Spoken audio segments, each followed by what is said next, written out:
Deutschland gilt im Jahr 2025 als stärkste Wirtschaft Europas.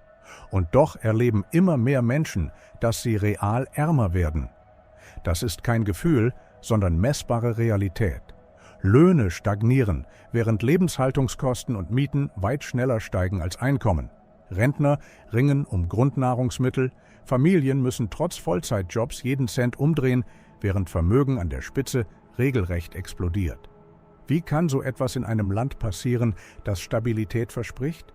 Die Antwort findet man nicht nur in aktuellen Zahlen, sondern in historischen Mustern, die sich seit Jahrhunderten wiederholen. Der Kern dieses Musters ist zugleich das unscheinbarste Werkzeug: Geld. Wir glauben, dass 1 Euro heute Morgen denselben Wert besitzt. Doch das war in der Geschichte selten der Fall. Schon im Römischen Reich nutzten Kaiser ein perfides Mittel, um Wohlstand aus der Bevölkerung abzuschöpfen: Münzverschlechterung. Der Silbergehalt wurde Schritt für Schritt reduziert, bis der Denar nur noch eine metallisch glänzende Illusion war. Die Folge: Preise schossen in die Höhe. Soldaten verlangten mehr Sold, Händler verweigerten Zahlung in wertlosem Geld und ein riesiges Reich begann von innen zu zerfallen, nicht wegen Angreifern, sondern wegen zerstörtem Vertrauen in seine Währung. Heute gibt es keine Münzen voller billiger Metalle mehr. Doch das Prinzip lebt weiter, nur unter einem neuen Namen: Inflation. Seit der Einführung des Euro hat die Gemeinschaftswährung einen großen Teil ihrer Kaufkraft verloren. Die Europäische Zentralbank überschwemmt die Märkte mit neu geschaffenem Geld. Offiziell, um Wachstum zu sichern. Unoffiziell mit denselben Konsequenzen wie im alten Rom: mehr Geld, weniger realer Wert. Wer darunter leidet, ist klar: Menschen mit Ersparnissen, Lohnempfänger, Kleinverdiener. Wer profitiert?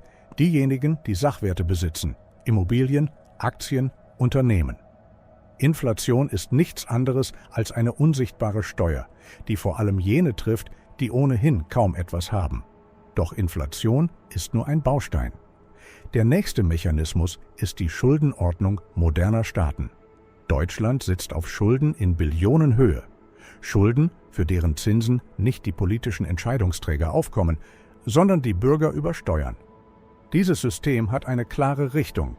Geld fließt von der breiten Bevölkerung zu denen, die dem Staat Kredit geben, also Banken, Fonds und große Vermögende. Ein Muster, das bereits im 17. Jahrhundert begann, als private Investoren der britischen Krone Kredite gaben und die einfache Bevölkerung über Verbrauchssteuern die Zinsen bezahlte.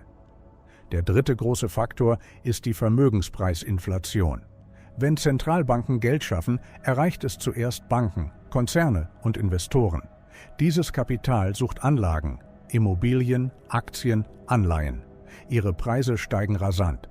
Doch die Löhne der Mehrheit halten damit nicht Schritt. So entsteht ein Graben. Die reichsten 10% besitzen mehr als die Hälfte des gesamten Vermögens, während die untere Hälfte faktisch kaum Rücklagen hat. Krisen verstärken diese Entwicklung sogar.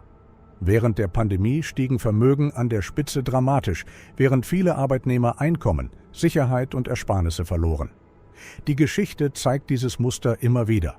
Von Rom bis Weimar folgt jeder Währungsverfall denselben Logiken. Sparvermögen schrumpft, Schulden entwerten sich und Sachwerte gewinnen relativ an Bedeutung. Die Weimarer Hyperinflation ist das extremste Beispiel. Papiergeld verglühte im Wert, während Immobilien- und Devisenbesitzer sich schützen oder sogar bereichern konnten. Auch heute ist das System nicht defekt. Es arbeitet genauso, wie es konstruiert wurde.